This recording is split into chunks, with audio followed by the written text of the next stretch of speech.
engineer has visited the facility, also presented the school board administration with the lease draft, and we've discussed that with the school board attorney. Looking at the tax map here showing the school, and then the tower location would be about 800 feet towards the rear of the property in the wooded area behind the existing baseball field.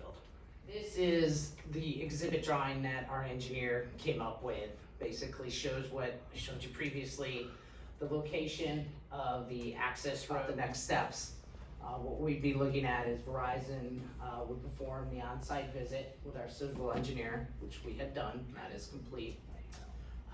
We provided a lease document for review by county staff and county attorney. We are, fairly close to a final agreement. In this case, this would be a model pull tower. It's a single foundation and would have the equipment mounted at the top of the tower.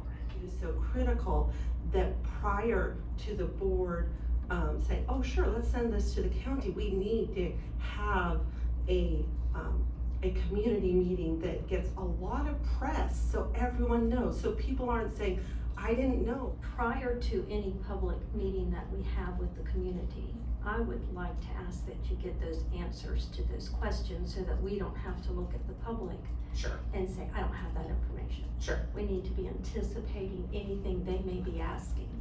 And one of them would be, how far is the reach of this cell service going to be? For me personally, I didn't want to take it upon myself just to say no. If this is something that the community wanted, if it's something that the community needed, I felt like the community needed a voice in that. Before I go into any kind of an agreement, I want to know that the public is very clear and that they want what you have to offer. Does that make sense? I don't want to sign it or agree to it for me personally if we're just going on, this is what we hope it. I don't want the public to think that we are rushing and moving ahead with it without getting their input, because for me, that's the most important. Right there, that's where we're gonna be putting more homes and hopefully more businesses. So I know that's not affecting the schools as much except for kids coming in, but from a business point of view, that's, for me, it's a good thing. And so we need that network, that backbone for us to do what we do every day.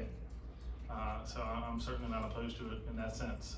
But I would love to hear from my constituents, hear what they have to say about it. So if you're listening and you're opposed to this, or if you're for it, contact the board members and let us know. And then when we schedule an opportunity for a hearing for it, a public debate, then certainly we'd love to see people come out and participate in that. But I think it's a good opportunity. Why would we consider this as a school division?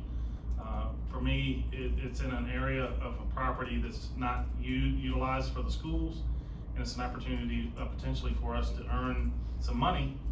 We talk about tight budgets every year, although it's not a lot of money. It is, in the thousands of dollars a year that could offset and provide some educational opportunities, for our students. So to me, it's a win-win.